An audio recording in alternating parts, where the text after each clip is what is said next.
On a tendance à penser, comme ça, vu de loin, que les mathématiques, à ce côté, c'est prouvé, d'où l'expression c'est prouvé par A plus B. Je vais te prouver par A plus B que tu as tort, et après, on n'y reviendra plus.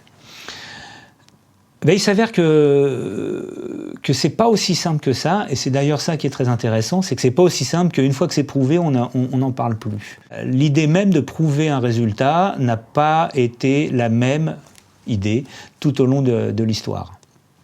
Qu'ensuite, cette idée même n'est pas apparue partout. Elle est apparue à un seul endroit, elle est apparue en Grèce. Et précisément, puisque je parlais de maîtresse mot en Chine, la Chine n'a pas eu cette même démarche. Prenons le théorème de Pythagore. Alors le théorème de Pythagore, c'est assez simple, il apparaît avant même Pythagore. Il apparaît en Chine, ailleurs, avant et ailleurs. Et puis on le crédite, on le donne à Pythagore. Pourquoi Pythagore? Alors Pythagore, étant quelqu'un dont on n'est pas sûr de l'existence, c'est donc une image, et Pythagore, c'est aussi... En fait, Pythagore, c'est un mouvement sectaire et politique, qui a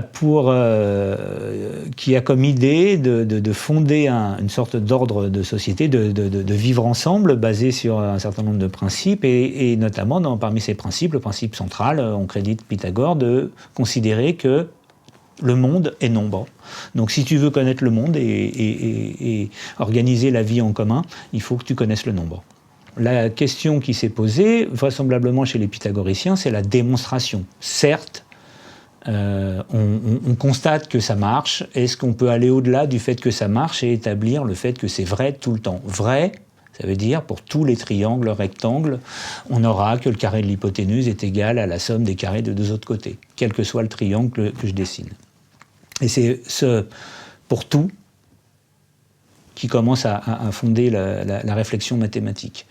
2 siècles après Pythagore, il y a le livre qui va fonder la mathématique telle qu'on la conçoit actuellement, c'est les éléments d'Euclide. Alors pareil que Pythagore, Euclide, on ne sait pas très bien quand il a existé, puis on est relativement sûr qu'il n'a pas complètement écrit la totalité des éléments d'Euclide, et notamment le livre 5, qui est un livre extrêmement important que l'on doit à un mathématicien du nom de Dox.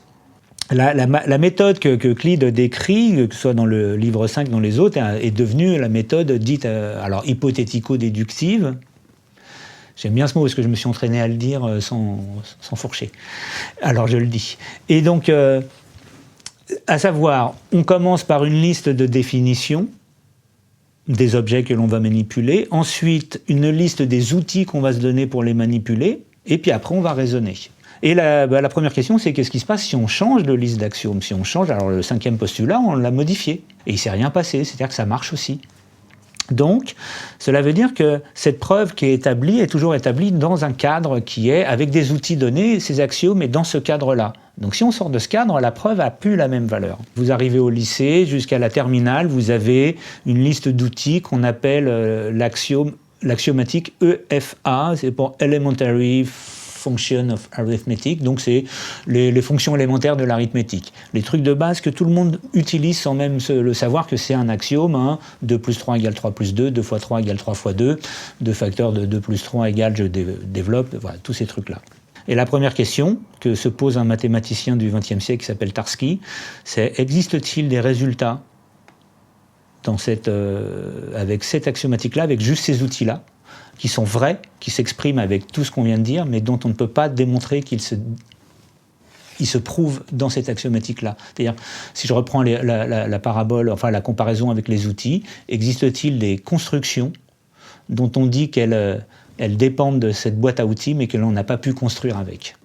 On oublie complètement qu'on raisonne dans un système donné. Alors, je prends essayer de casser ce système donné. Si vous allez sur la plage et que vous regardez la mer, la Terre est plate. Donc à l'échelle où on est, par 2 points, il passe une droite et une seule, la Terre est plate. Mais si vous êtes pilote de ligne, vous ne pouvez pas vous servir des outils qui disent que la Terre est plate. Parce que si vous partez du pôle sud et que vous allez vers le pôle nord en ligne droite et que vous prenez 2 chemins différents, vous arriverez. Au niveau où il est, c'est-à-dire à l'échelle de sa perception qu'il a du monde, la géométrie euclidienne, plane, n'est pas satisfaisante. Donc il lui faut une autre géométrie.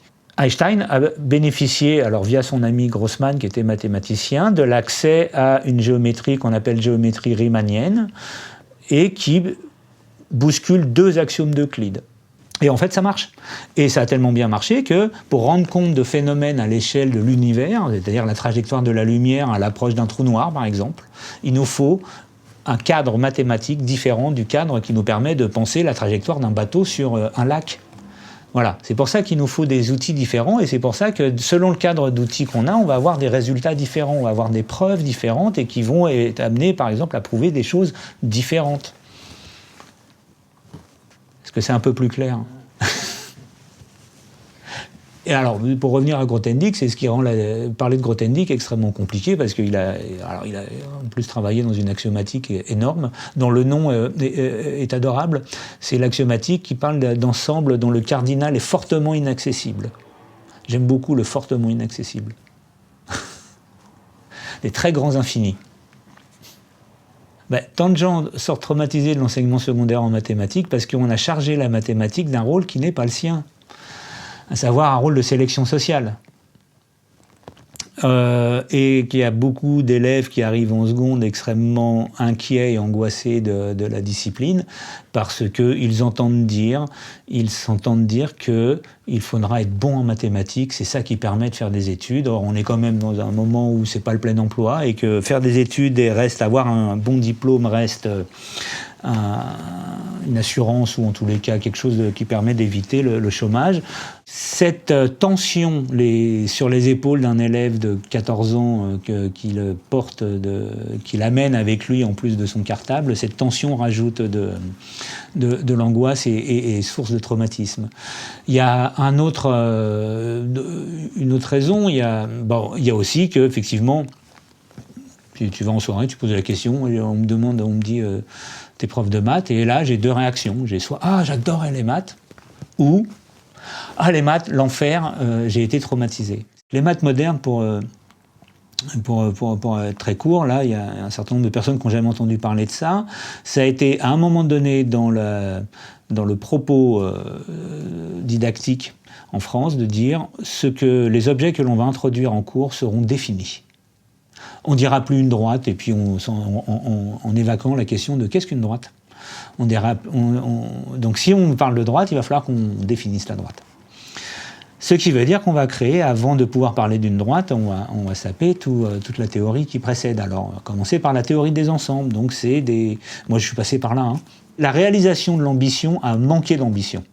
Pour résumer, c'est-à-dire que pour introduire cette manière extrêmement neuve de penser la mathématique, il fallait aussi former les profs d'une génération un petit peu précédente qui, eux, pensaient pas ou pensaient autrement. Or, il y a eu beaucoup de profs qui ont été complètement perdus avec les maths modernes.